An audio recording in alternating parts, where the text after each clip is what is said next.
Imagine being one of the wealthiest women in the entire world, but instead of enjoying your massive fortune, you spend it building a gigantic 160-room maze with stairs leading absolutely nowhere, all just to escape vengeful ghosts. Welcome to this explainer, where we're going to unravel the chilling mystery behind the infinite architecture of Sarah Winchester. I mean, it literally sounds like the plot of a suspenseful horror film, doesn't it? But guys, this was the actual waking reality for Sarah. We're diving into a true historical anomaly today.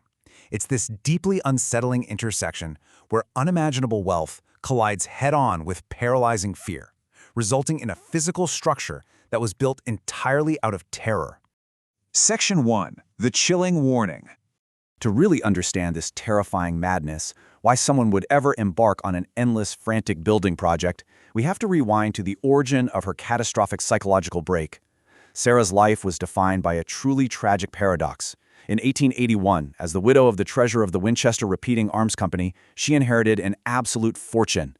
We're talking a massive daily income that made her one of the wealthiest women alive. But that money was shadowed by immense, heartbreaking loss.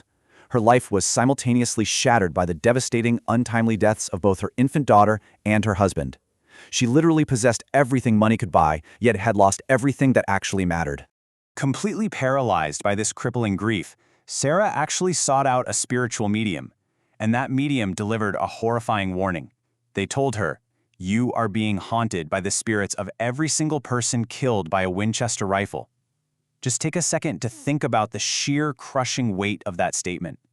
The medium claimed the only way to appease these countless angry spirits was to move out west and build a home for them. But here was the terrifying catch. If the construction ever stopped, Sarah would die. So this horrifying prophecy quickly mutates into a multi-decade reality. We start in 1881 with that massive inheritance setting the stage. Driven by the medium's sinister warning, by 1884, she buys an uncompleted farmhouse in San Jose, California. And that right there sparks the final, unbelievable phase of her life. The next 38 years of relentless, non-stop construction.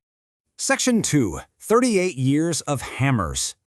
To fulfill the medium's demands and, keep herself alive, Sarah couldn't just hire a couple of local handymen.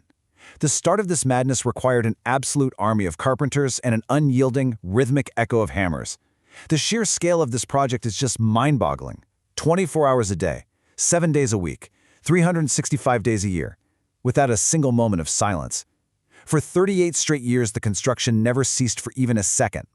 Imagine the atmospheric dread of living in a house where the banging of hammers and the sawing of wood is the constant, inescapable soundtrack to your life day and night, year after year. Section 3. A Labyrinth for Ghosts. Now, here's the thing. She wasn't just building a massive, sprawling mansion for the sake of luxury. No way. She was building an intentional, weaponized maze to confuse the supernatural entities she firmly believed were hunting her. Her methodology was completely bizarre. She threw traditional architectural planning straight out the window. Relying solely on her own nightly sketches instead of a trained architect, she would just draw up random room additions and hand them to the builders the very next morning. She was intentionally creating chaos to ensure maximum confusion for any ghost walking the halls. And this chaotic methodology eventually ballooned into a 160-room labyrinth of pure architectural insanity. We are talking about staircases built to lead straight up into solid ceilings, doors on upper floors that open directly into a 15-foot drop to the ground outside, windows built strangely right into the floors, and secret trapdoors hidden all throughout the sprawling estate. The goal was quite literally to lose the ghosts in the architecture itself. Section 4. The Power of 13. As the bizarre construction grew over the decades, Sarah's reliance on specific superstitions became absolute, and it completely took over the finer details of the house's design. Specifically, the number 13. She believed this number held intense, protective, spiritual powers. For Sarah, this wasn't just some unlucky number to avoid. It was an active, essential ward against the spirits pursuing her. This obsession dictated every single corner of the estate. You look around, and there are exactly 13 candles on nearly all the chandeliers. The windows were designed to have exactly 13 panes of glass. Walk up those strange staircases we talked about, and you'll find exactly 13 steps per flight. Her obsession was so all-consuming that it even bled into her personal life. She actually rewrote her last will and testament into 13 separate sections and then proceeded to sign it 13 times. Section 5. The Sudden Silence. After nearly 4 decades of relentless noise, of midnight sketches and hammers ringing out in the dark, the inevitable finally happened. September 5, 1922, the hammers stop mid-swing. On this day, Sarah Winchester passed away peacefully in her sleep at the age of 82. And the moment word of her death reached the construction crew, they literally stopped right in their tracks. They didn't even finish the rooms they were working in, they just left nails half driven into the walls.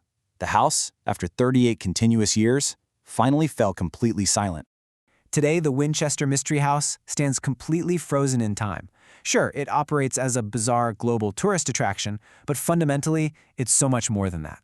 It stands as a physical monument to immense wealth, a monument to crippling grief, and a monument to absolute supernatural terror. It captures a deeply unsettling intersection where infinite money met profound, inescapable tragedy. So, as we close out this explainer, I really want to leave you with this one provocative thought. Is the Winchester Mystery House truly a monument to supernatural terror, or is it the ultimate architecture of crippling grief? Was she actually running from ghosts, or was this endless 24/7 maze the only way a shattered mind could possibly cope with unimaginable sorrow? Just think about that the next time you walk into an empty room.